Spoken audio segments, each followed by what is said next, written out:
2024年1月26日，洛杉矶猛龙队客场快船队一场普通的常规赛，在这样一个晚上，没人会特别关注一名边缘替补中锋 Jontay Porter。他那年赛季的平均上场时间不到14分钟，成绩勉强能够让他挤进 NBA 的球员技术统计榜。也正因如此，他在这场球赛的发挥才可以被拿来下注。而那天晚上，如果你正好压中他的篮板数少于 4.5， 也就是说赌他整场比赛抢到的篮板不超过4个，你就可以赌赢拿奖金。换句话说，他发挥的越差，你赢钱的几率就越高。抢下4个篮板，对于任何一个 NBA 职业中锋来说，都算小菜一碟。第一节还没过去 ，Porter 就已经拿下了2个篮板。所以看起来，这些集体不看好 Porter 表现的球迷们，显然是要输掉他们的赌注了。但是就在这个时候，事情开始变得不对劲儿。在第一节的最后几秒钟，球弹向了 Porter 身边一个无人防守的绝佳空位，他条件反射般的去抢篮板，但是却在碰到球的那一刻，仿佛是碰到了滚烫的锅盖一样，将原本落入手心的球直接放开了。NBA 的镜头也是清晰地记录下了这个十分反常的举动。不仅如此，在第一节比赛结束后，他就径直走向主教练，跟他说：“哦，我的眼睛有旧伤复发，需要退赛哦。”所以接下来的3节比赛 ，Porter 都没有再次上场。最终整场比赛结束 ，Porter 只拿到了2个篮板，篮板数果然小于4。跟以往一样，博彩公司 DraftKings 在第2天宣布了那天晚上赌球的最大赢家。你们猜是谁？没错，就是那些赌中 Porter 拿不到4个篮板的球迷们。无独有偶，这件事发生了2个月之后，在猛龙队客场国王队的时候，这个依然没有什么名气的替补中锋 Porter 又一次在场上发挥得非常烂。Less than 5 rebounds, no assists, no blocks, no steals, nothing。更巧的是，这一次又有一批预言家把 Porter 那场比赛的得分组合全部都压中，直接将下注的8万美金变成了上百万美金，一夜暴富。恐怕天上不会掉下如此大的馅饼。过不了多久，大家回看这场比赛，发现它竟然是 NBA 历史上最大丑闻之一的起点，也让我们看到了美国体育博彩合法化正在逐渐疯狂的另一面。Hello， 大家好，我是乐乐法力。开头这个故事呢，是美国自2018年最高法院推翻体育博彩禁令以来的第一起操控数据赌球案。它最终的结果我们一会儿再讲。目前美国已经有38个州实行了体育博彩的合法化，赌博的概念很长一段时间以来，在美国的语境下都还是很负面和消极的。在赌博这件事上，曾经也是中美一家亲，提到赌博就条件反射般的想到倾家荡产。就比如，这是我小时候每周6早上看卡通节目的时候，电视上老播放的公益广告。We lost our home, our kids' college fund, our retirement money, all because our son gambled on the internet. I said I was sorry. Go to your box. 美国父母在生气的时候，一般都会对孩子说 "Go to your room, okay, go to your room. Do you hear me?"但是在这个广告里，这个小朋友连家都没有了，所以他只能回到街头的一个小箱子里 Go to your box. Go to your box. 但是在体育博彩合法化后的今天，我怎么感觉关于赌博的广告突然一下就正能量起来了？ You're all in.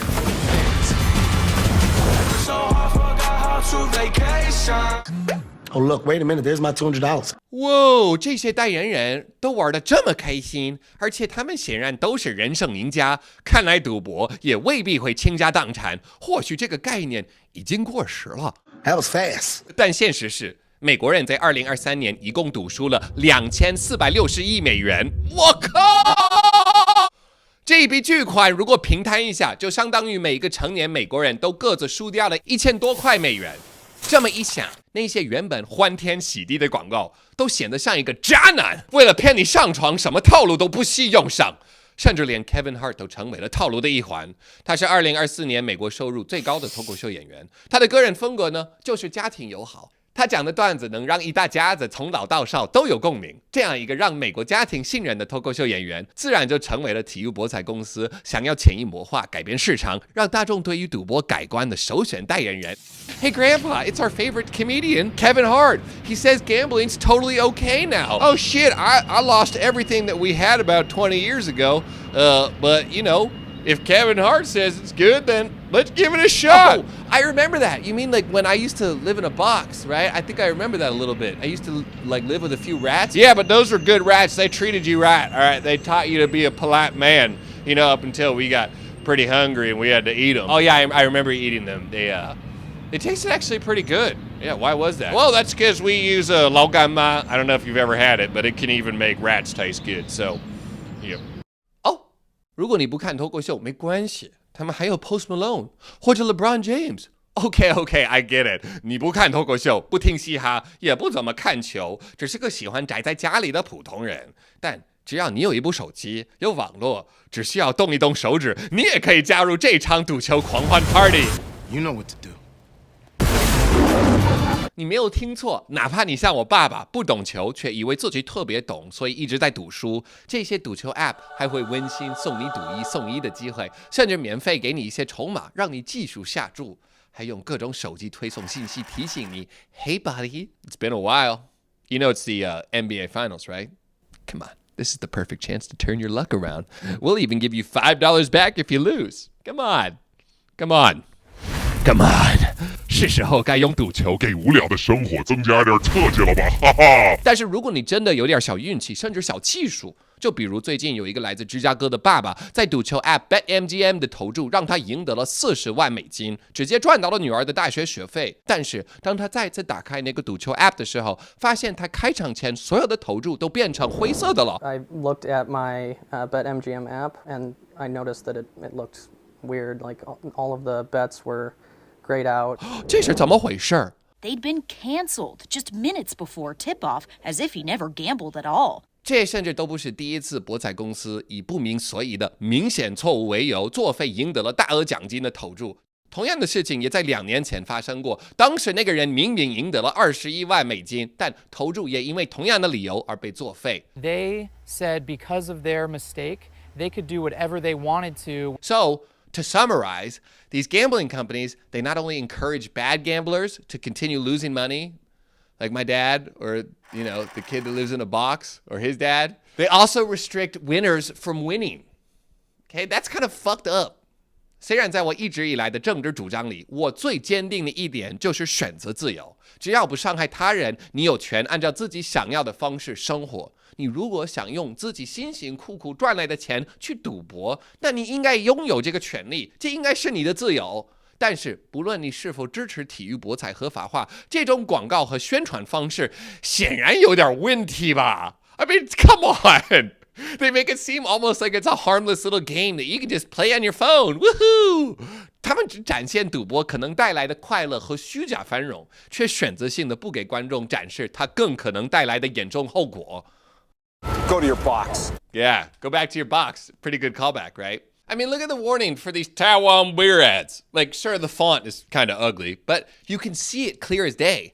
酒品广告应依规定标示警语，警语版面不得小于广告版面1/10。再看看美国的这些赌球广告 ，You need a magnifying glass to see what they are actually saying.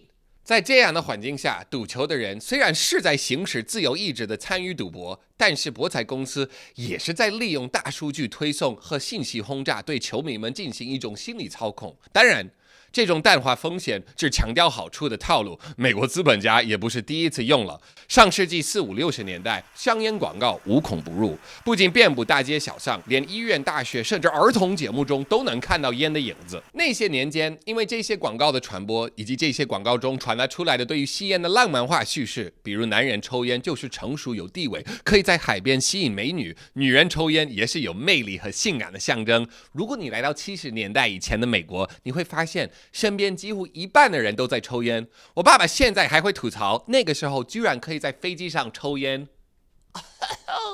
Gross. Except in China, you see a lot of guys smoking in elevators. That's also disgusting. 但是如果你现在来到美国，你在公共场合很少能够闻到尼古丁的味道，顶多可能就是味。但是大家知道，美国并没有禁烟，而是政府在1971年禁掉了香烟在电视和广播中的广告，加上公益宣传、烟盒上的警示语和图片，以及传播吸烟有害健康的各种社会运动，美国人对于香烟的联想从最初的阳光美女尼古丁变成了肺癌晚期劝不听。整个社会对于吸烟叙事的大翻转，使得香烟虽然合法化，但是抽烟的人却越来越少。近年美国的吸烟率还创了历史最低，只有11%。与之形成鲜明对比的是赌博行为的上升。2025年以上数据显示，在过去的12个月里，有30%的美国人曾经参与赌博，而且有22%的美国人都开通了赌球账号。美国人参与赌球的数据比2年前上升了12%，and that's a little alarming. OK。一来是它的成瘾性在高度便捷的数字时代被大大强化了，现在下注赌球就像点外卖一样简单。OK， 有时候哪怕你不饿，但是外卖软件一个推送就把你的馋虫勾了起来，赌球软件的推送也是一样。二来，作为一个体育迷，我真的有点担心，像开头那个 NBA 的球员的例子会玷污体育精神。And that brings us back to the story at the beginning of this video.On March 26, 2024, a day after an investigation into Jontay Porter was announced, his teammate Raptors forward Ochai Agbaji said, "It's crazy. It's just part of our sports now. It's something that's on a weird line right now. I feel like sports betting has always been around, but it hasn't been as popular since ever.